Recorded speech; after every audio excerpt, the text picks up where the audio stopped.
Today, I want to talk about something that most of us don't tend to realize that's going on until we're way further away from where we want to be.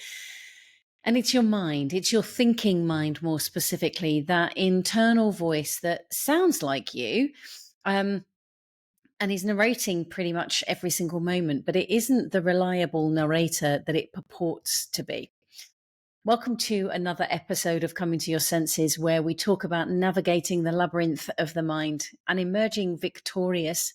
And this episode is for you, is if you've ever found yourself getting caught up in your head, second guessing yourself, overreacting, overthinking, feeling overwhelmed, rushing around. Oh, even just saying all of that is intense.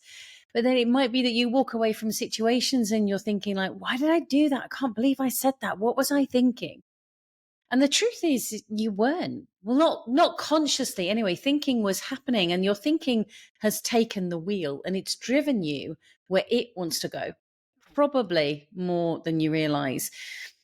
And most of the time, it's not to the chosen destination.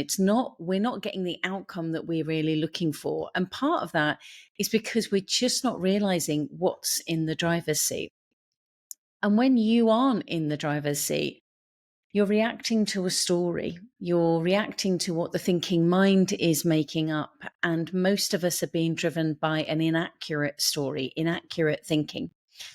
It's not negative thinking, as it's commonly referred to, and it's not broken. You're not broken. It's just inaccurate. The problem is with the thinking mind is because we've heard it so often, whatever it is that it might be saying, and it sounds really true because it gives you what it would class as evidence, but actually it's not. It's just its perception. And all of that, when you put that narration together, when you put that thinking together, all of that perceived evidence, when you put all of that together, it can seem and can be highly emotive too. The impact that it can have on our lives is quite significant and creates often a lot of tension and stress and worry, and it's unnecessary. You can change it though. Let me be upfront. You can change it. And it is through one thing, but that one thing isn't necessarily an immediate, easy thing. And that's being conscious. Now, one of the many unexpected gifts of being a coach, if you've followed the podcast for any length of time or me on social media, then you'll know that I had no intention of setting out and running a coaching practice. I stumbled into coaching through my own breakdown. Listen to the earlier episodes around what happened there. But it's something that it is like a gift that keeps on giving. And one of the many unexpected gifts is I get to hear the repetitive thinking, not that individuals have, but what I mean by that is the repetitive thinking that the thinking mind offers up. There are way more commonalities in our thinking than we realize collectively. It's why quite often people will say phrases to me such as "get out of my head" or "are you psychic?" How did you know? Is a shocked one as well. And it's phrases like, I know it's irrational, but I can't help it. Or I know I'm overthinking, but I was just born this way. Or I know worrying doesn't help, but.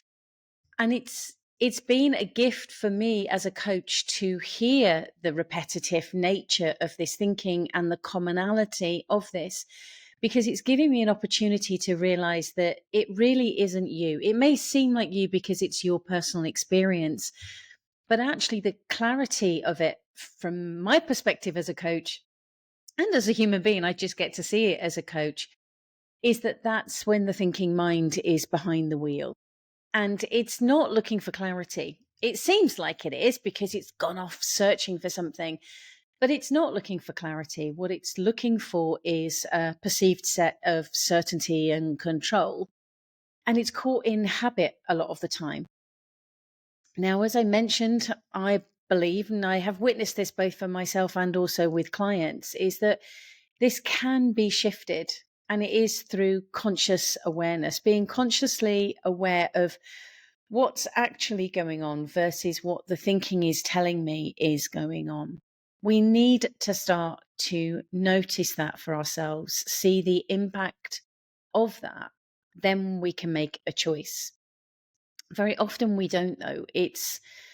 We just get caught up in the external world. And in fact, we are taught that it's the external world that is causing, quote unquote, us to experience what's going on for us.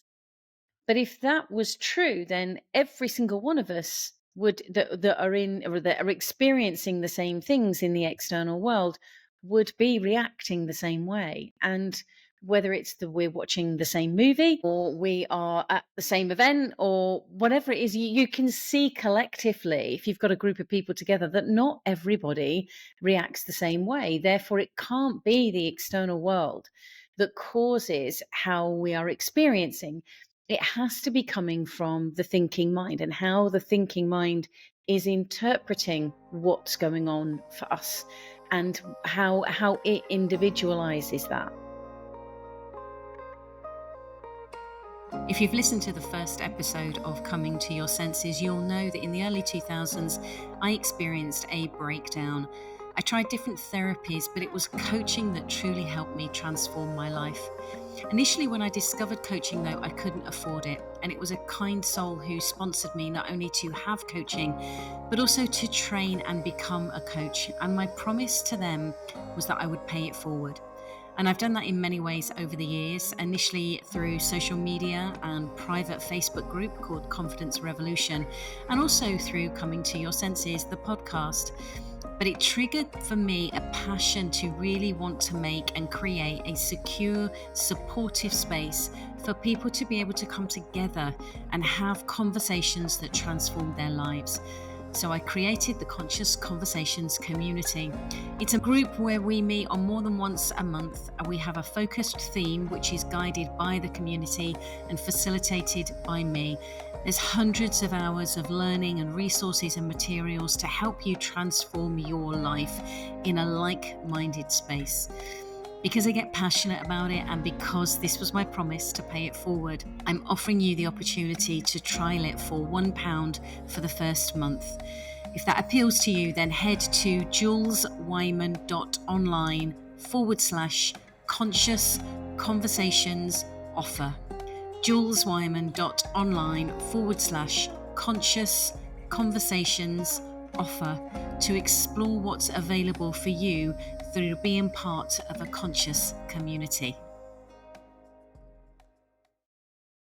So a clue, if you want to start to shift away from that overwhelm where thinking is concerned in particular, is and put yourself in the driver's seat, is basically start to notice those moments of when, I'm going to describe it as when something just seems a bit off, whatever that off might be for you. For some people, it might be that you are distracted. It might be that you're feeling pressured. You might label it as worry or stress or tension. It might be that your thinking starts to or seems to speed up when there's no real reason for it.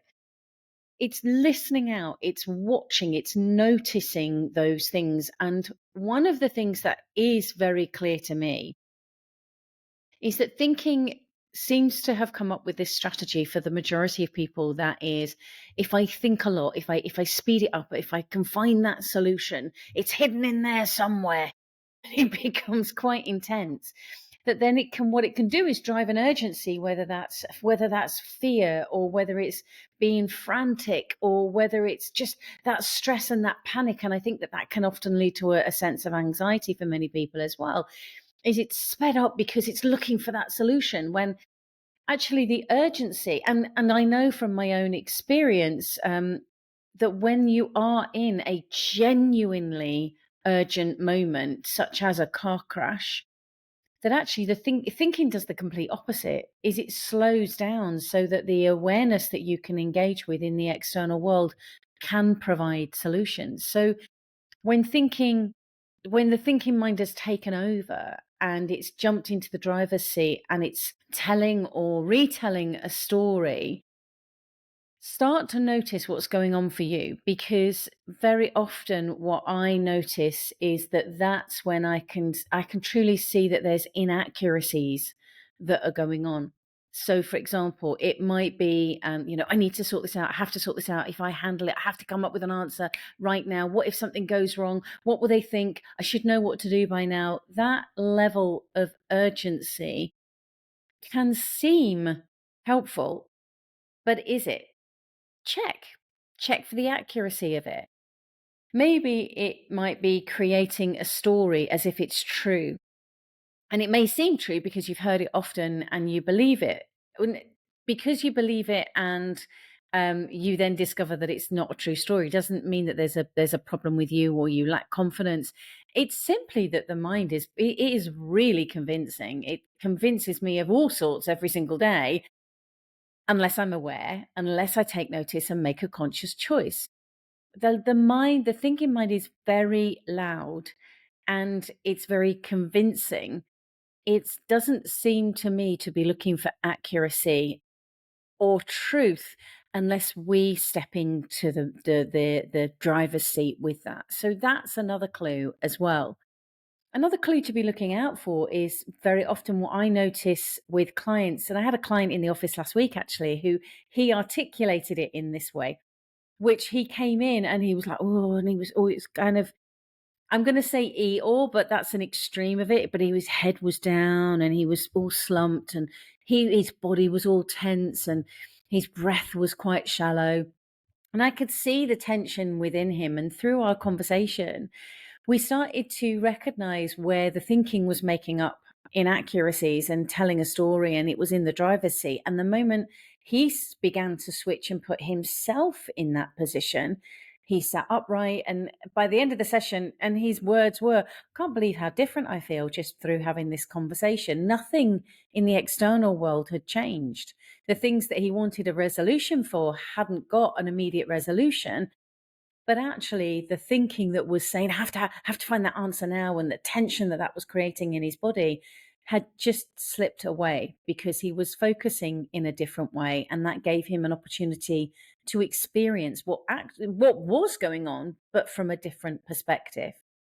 They're small shifts, but they can really make a big difference because it can put you in the driver's seat. One of the small shifts, and it's really interesting. And again, different client, I had a conversation with them last week.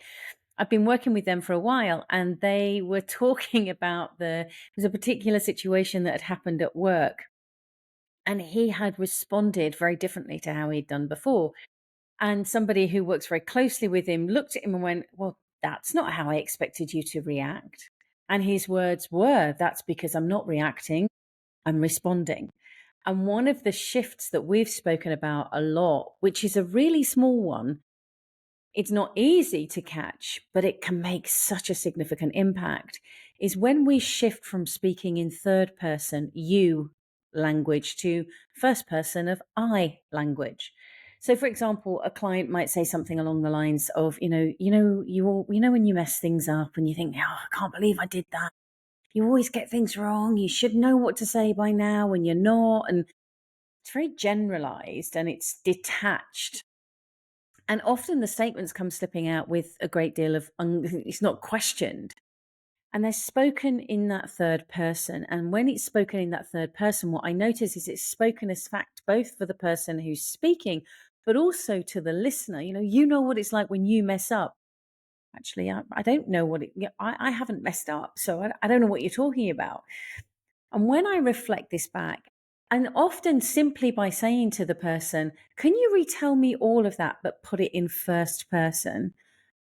I think I'm going to mess up. I think I've got it wrong. I think I should know what to say by now, and I don't know what to say.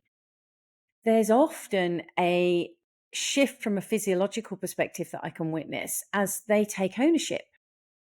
And what it does by putting it in first person where it's appropriate and right too, is the person has clarity. They have clarity of, oh, this is about me. This isn't about a mythical third person, and don't need to project it out onto whoever I'm talking to. Through that clarity, I can gain more accuracy. It's a little bit like, if I was going to put an analogy to it, the difference between someone giving you a map, a paper map. Let's go back to the analog days, a paper map, and they say somewhere on this map you'll find a point where the treasure is, but they give you this map and there's no markings on it whatsoever. Versus if somebody gives you that map and they say somewhere on this map there is a point that marks the treasure, and you open up the map and there it is. There's the X that marks the spot. That's the level of accuracy we want to have in our thinking. And language tends to, for me, because my job as a coach is to listen, a big part of what I do is listening to what's being said and what that implies, and also listening for what's going on between those words. And so often it gives a clue that it's the thinking that's in the driver's seat rather than it being you in the driver's seat. And when you change that language, you change the relationship to thought, and it gives you an opportunity to work out, oh, okay, so if I am worried about me messing up, then what can I do? What's next for me to do? One of the other clues that I hear very often as well is the speeding up. So something it's like thinking goes, well, and this and this and this and oh, and don't forget about that, and it's like it's grabbing, it's stacking for this onto that and that. It's like just all these things become really big, and it's I know that people often say it's like the swan, I look all graceful from the outside, but internally I've got my legs are going like the clappers. My thoughts are going like the clappers. Just to clarify, swans don't do that at all. Their legs move in these wonderful, beautiful gliding motions. And that's what we want to do, is we want to have our body in alignment. It is calm and our thinking is calm because it's not going into the and it's slowing it down. But we have to consciously make that choice and then choose, what needs my attention right now. When I can give what needs my attention right now, then it's going to give your body the opportunity to recognize it doesn't need to be in fight, flight, or freeze every second of every moment. The other thing that I notice and I hear a lot, and all of these things, let me clarify, I'm saying I hear them as a coach because that is my job. That's what I do. And I also know them for myself. I don't want it to come across at all that I am better and got this sorted. And it's just you lot out there listening to this that needs to get it together. That's absolutely not true at all. I have a coach. I work with my coach. He picks things up for me around this as well. And accuracy is king. And that's what he talks about a great deal. What we often don't realize as well is our mind narrates things as if it's psychic, as if it can be one step ahead. I know what you're going to say. I know what you're going to do. I know what they're going to say next. I know what will happen. When actually that's not accurate. The accuracy is we don't know. We really don't know. We can make a guess, and our guess might be helpful. It might help us with the logistics side of things. It might help us come up with some other possibilities, but we don't know for certain what someone is going to say or do, or how events are going to pan out. So we need to give ourselves the opportunity to recognize that. We're also not listening accurately to what's being said by somebody else. We often hear keywords. There's a high probability, if you are listening to this podcast, that you're listening to it whilst doing something else.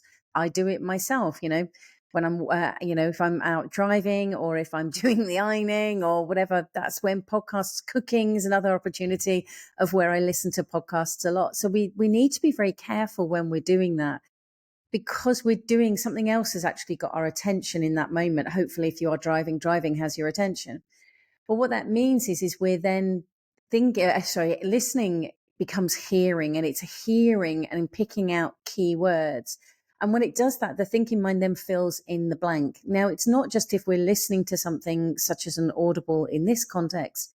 It does that in conversation as well. You could be making eye contact with somebody sat in a quiet place and still only be hearing keywords and the thinking mind filling in the gaps. And what that means is that we come to conclusions, we make assumptions, and again, they're not accurate unless you are conscious and you choose to listen fully and be present. Then we need to be mindful that a lot of what our thinking says, yeah, but they said, we need to check. We need to get clarity on that. The other thing that I think that thinking does very often when it's in the driver's seat is if it was in a literal car, I certainly don't think it would be driving a straight line going from A to B.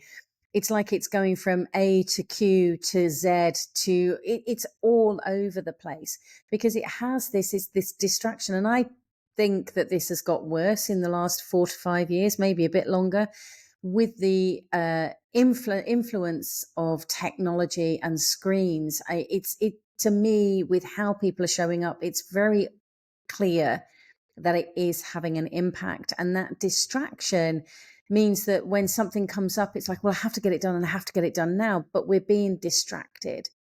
So we need to become very clear and look at what needs my attention right now and not think it's an urgency for everything that needs to be done right now, because only one thing can be done right now, whatever that one thing might be.